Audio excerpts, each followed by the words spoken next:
Саламатсыздар, урматтуу окуучулар. 9-10 класс олимпиадасынын суроолорун разборго баштадык.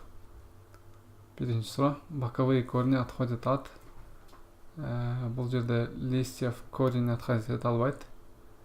Балким стебелден болушу мүмкүн жана чырышка листа боло албайт. Бирок боковой корень и главный корень и ошол тиешелүү болуп турган үчүн так бул суроонун жообу оңой эле табылды го дейм. Супротивное листорасположение характерно для супротивный именно бул жерде 4 варианттын биз кайсысында супротивный листорасположение экенин таап алышыбыз керек. Бул жерде көрсөңөр диаграммада сүрөттө сирендин могул стебелегунда листорасположениясын кырсак моундай супротивный кеткен экен. Ошонусун карап биз айтып атабыз супротивное листорасположение у сирени. Третий вопрос. Семена березы распространяются с помощью березанын негизи өзү узун бир дарак болгон үчүн сууга же животныйга же насекомыйга көп деле муктажы жок. Ветер менен эле гана распространение кылат. Ветер менен учуруп берсе бийикте жайгашкан үчүн дагы оңой эле жайылып кетет. Калганда көп деле муктаж эмес. Четвертый суроо. В коробочке Кукушкина льна образуется от коробки Кукушкина льна. Именно без сапрофит деп айтабыз. Вот коробочки. Там образуются споры. Вот. Вы можете здесь увидеть споры. Продолжаем. Какие цветки семейства сложноцветных никогда не имеют ни пестиков, ни тычинок? Вот. На рисунке можно увидеть несколько типов цветков. Вот, например, язычковые, трубчатые и воронковидные. Именно нас спрашивает здесь тип цветков, которые не имеют пестиков и тычинок. То есть эки аталык жана энелик деген органдары жок деп атат. Сүрөттө карайбыз. Вот. Язычковыйда бар пестик, тычинка. Могул жакта дагы пестика болуп турат. Именно воронковидный, да, вот, и мужской, и женский орган жок экен, то есть тычинка и пестик. Вот наш ответ воронковидный болот. Шестой вопрос. Цветковые растения, в отличие от галосеменных, то есть именно цветковые растения,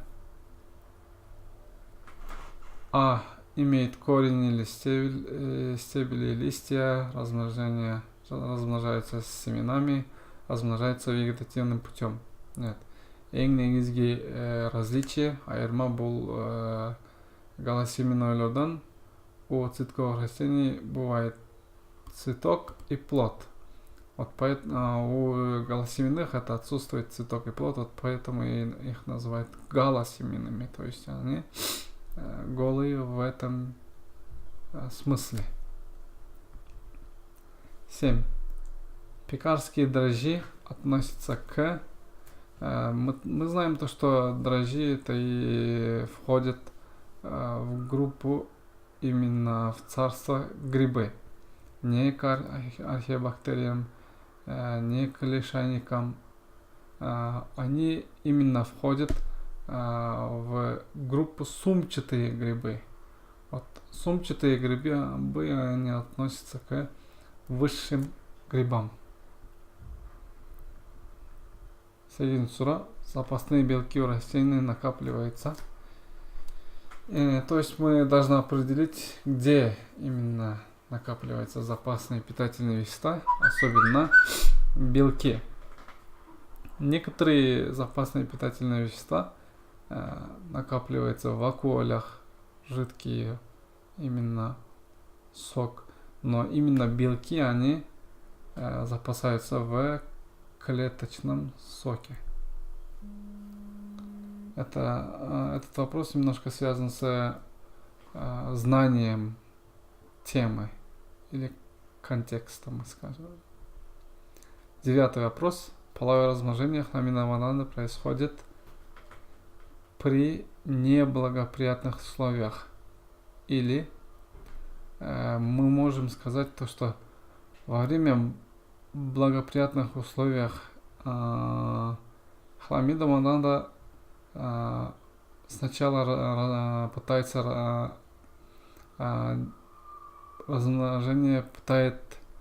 делать размножение бесполовое, но в неблагоприятных условиях они размножаются половым путем.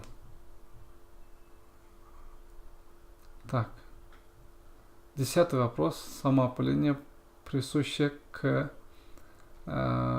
тоже вопрос на знание контекста. То есть мы должны знать это, читать. И по вопросам генетики или по Менделю мы знаем то, что у гороха это один из экспериментабельных растений для изучения генетики, который имеет самоопыление или перекрестное опыление, и самое удобное растение для этого. Так, 11 вопрос. Пыльцевход находится, сразу заглянем на этот рисунок. В этой рисунке мы видим, где находится пыльцевход. Давайте поищем. Вот, пыльцевход. Пыльцевход, она именно расположена где-то вот здесь. И давайте посмотрим на наши варианты. На рыльце пестика. Вот, то есть рыльце пестика находится здесь. Мы не видим здесь никакого пыльцевхода.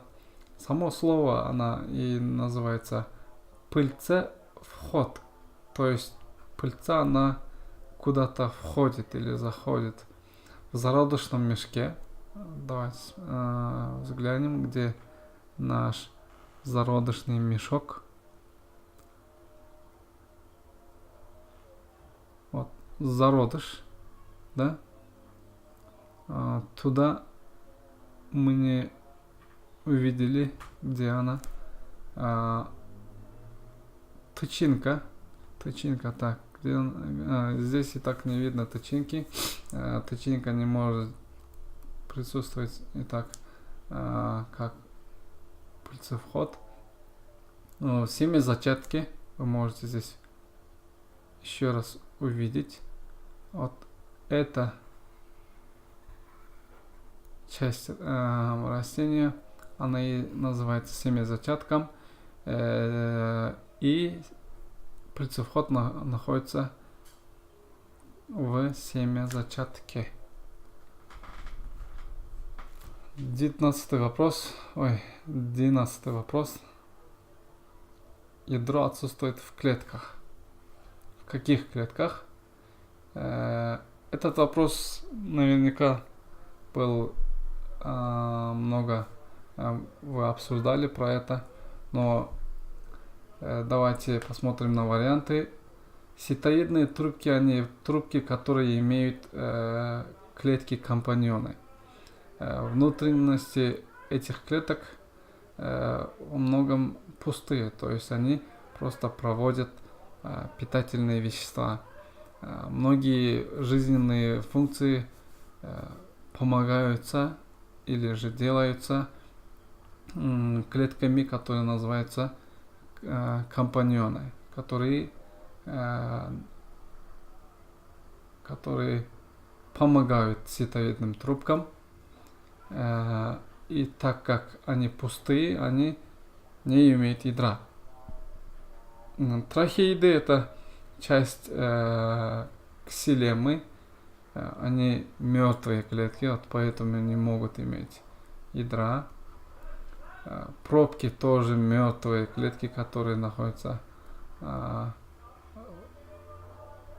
в коре, вот поэтому они тоже, так как мертвые, не имеют ядра. Все ответы верны. Здесь, значит, мы отвечаем всех из них. То есть все они, у всех этих клеток не имеется ядро. 13 вопрос. К какому типу относятся малярийные плазмодии? Ну, это банальный вопрос. Спрашивается вот именно плазмодия, она входит в какую группу простейших? Это споровики. Этот вопрос чисто на знание контента. Что такое регенерация? Ну, несложный вопрос. По термину вы можете определить ре — это обратно, генерация — формирование, восстановление утраченных частей тела, или реформирование частей тела. Имеется ли полость тела у плоских червей? Так как мы делим черви на 3 группы: плоские, круглые и кольчатые. У плоских, как они имеют структуру плоскую, они не имеют полость тела.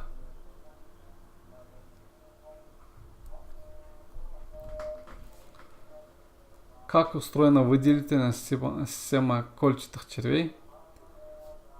Вот. Выделительная система кольчатых червей дана нам в этой рисунке. Вот здесь вы можете увидеть выделительные воронки, которые находятся в каждом сегменте. То есть ответом должна быть пара воронок с канальцами в каждом сегменте тела. Вот.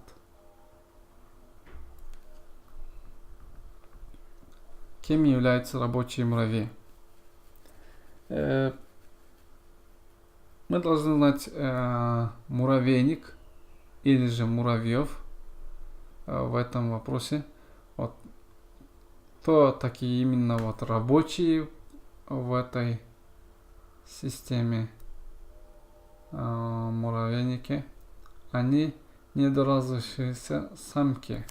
В некоторых местах вы можете увидеть ответ: недоразвившиеся самки и самцы и самки, но более точный и правильный ответ — это недоразвившиеся самки.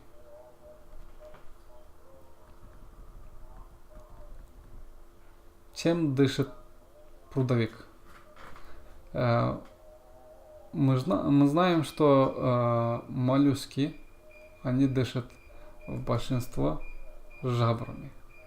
Но среди них и есть исключения, некоторые исключения, как легочные моллюски, именно вот брюхоногие, или же прудовик, например, обыкновенный прудовик, он дышит легкими,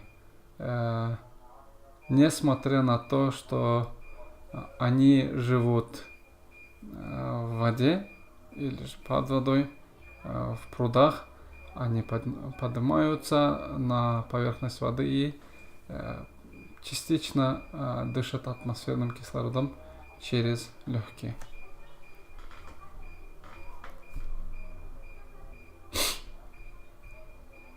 Какие моллюски не имеют головы, то есть именно головную часть? Головоногие, они банально имеют брюхоногие, то есть вот именно прудовик или же улитки, они имеют головы, лопата, ноги. И так они не имеют, нам это известно, но двустворчатые именно, вот, беззубки, например, не имеют головы. Наездники относятся к отряду перепончатокрылые. Это тоже вопрос на знание. Мы не будем стоять много на этом вопросе. 21 вопрос. Где расположена нервная система ланцетника? Вот. Давайте посмотрим на рисунок или структуру ланцетника. Именно где она расположена? Она расположена вот здесь. Или же мы можем сказать над хордой. Не под или внутри хорды, или по бокам и так далее. Она находится над хордой. Какие плавники играют ведущую роль при движении рыбы вперед и в открытой воде?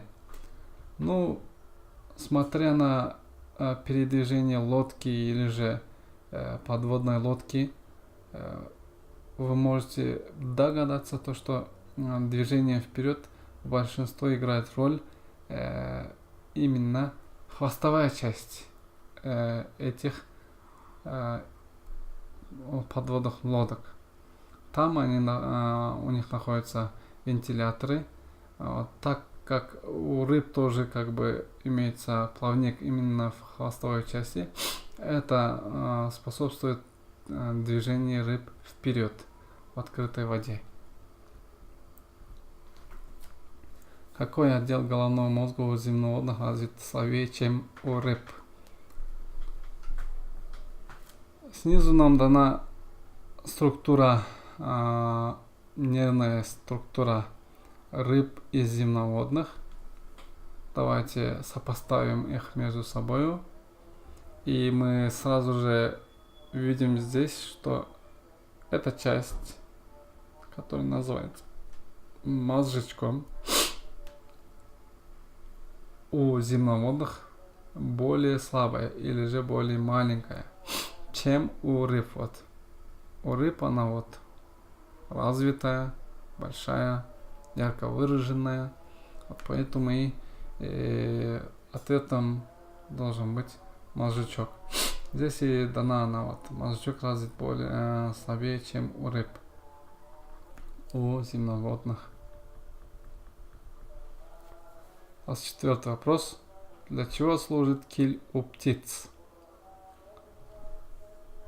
Скелетная или мышечная система птиц дана на этом рисунке. Именно скелет киль расположен вот где-то здесь, около грудной части. И именно самые сильные мышцы у птиц, то есть вот грудные мышцы, они прикреплены к кости, называемой киль. Вот. Киль. Главная функция киля это для прикрепления мышц.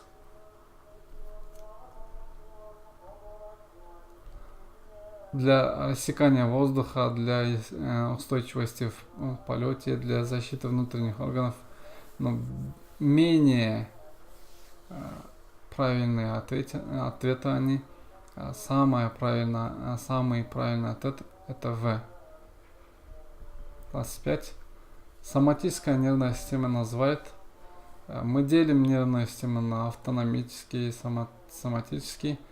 Именно вот соматическая она, нервная система, та часть нервной системы, которая управляет произвольными мускульными актами. То есть мы сами контролируем этой частью нервной системы. Она называется соматическая нервная система. А вот автономная нервная система, она контролирует сама по себе. Непроизвольная, мы называем их тоже. парадоксальный сон – это фаза сна с характерной высокочастотной активностью мозга. Это тоже вопрос без комментариев, чисто на знание контекста про сон. При передаче звуковых сигналов различные структуры уха человека колеблются в следующем порядке, бла-бла-бла-бла. Вот. Смотрим на рисунок. Давайте сами определим сперва. Если звук зайдет вовнутрь уха, здесь она сперва встречается с барабанной перепонкой. Это первое. Потом в следующем очереди молоточек, наковальня и стремячко, или же стремя. Вот 3 эти ушные кости, а потом эти 3 ушные кости здесь где-то вот в районе этого заходят уже в овальное окно. Ну, после овального окна сюда уже идет жидкость в внутреннем ухе или же улитка и так далее. Правильный ответ Г. Барабанная перепонка, молоточек, наковальня, стремя, овальное окно, жидкость во внутреннем ухе. Соединение костей тазового пояса у человека. Она неподвижная. То есть именно нас спрашивает соединение костей тазового, именно вот тазового пояса у человека. Именно тазовая часть человека, она не движется, не крутится, не разгибается, неподвижная. Гормон роста образуется в гипофизе. Тоже вопрос на знание. Для чего служит гормон роста? Да, она служит для прорастания, для развития тела человека. 30-й, последний вопрос. Ребра у человека соединены с позвонками. Вот. Позвоночник. Здесь можем видеть позвоночник. И соединение, место соединения позвонка с ребрами. Это соединение уже с грудиной. Нас спрашивает, вот какая это соединение, какой тип или вид соединения. Это вид подвижное. Она движется, поэтому и будет подвижной. Все, на этом мы закончили.